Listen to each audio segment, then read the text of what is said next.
ముగ్గురు ప్రవేశాలపై త్వరలోనే కఠిన చర్యలు తీసుకునేందుకు ప్రభుత్వం మరికొందరు 6 నుంచి నిధులకు దూరం కావడంతో సొంత జ్ఞాపకాలు సాధిస్తున్నట్టు ఉన్నతాధికారులు గుర్తించారు.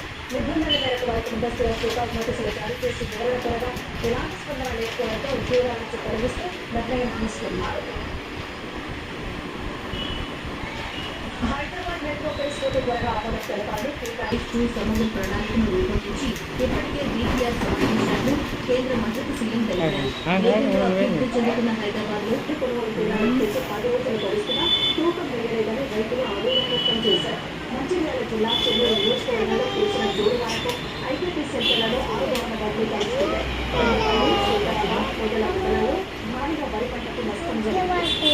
జిల్లాలో పలు ప్రాంతాల్లో కురిసిన అకాల వర్షానికి చేతికొచ్చిన పంట నేలవాలగా కళ్ళలో పోసిన ధాన్యం కలిసిపోయింది. సంగారెడ్డి జిల్లా జోగిపేట వ్యవసాయ మార్కెట్ యార్డులో రైతులకు కాంగ్రెస్ చేసిన మోసాన్ని గుర్తు చేసేందుకే సదస్సులు నిర్వహించినట్లు తెలిపారు. 4 ఏళ్ల క్రితం ఆరున వరంగల్ సభలో రాహుల్ గాంధీ రేవంత్ చేసిన ప్రసంగాన్ని కేటీఆర్ ప్రదర్శించారు.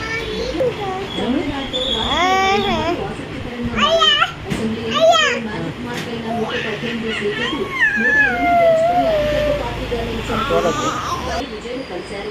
వాళ్ళందరినీ విజయ్ శాతవాహనం సత్కరించారు.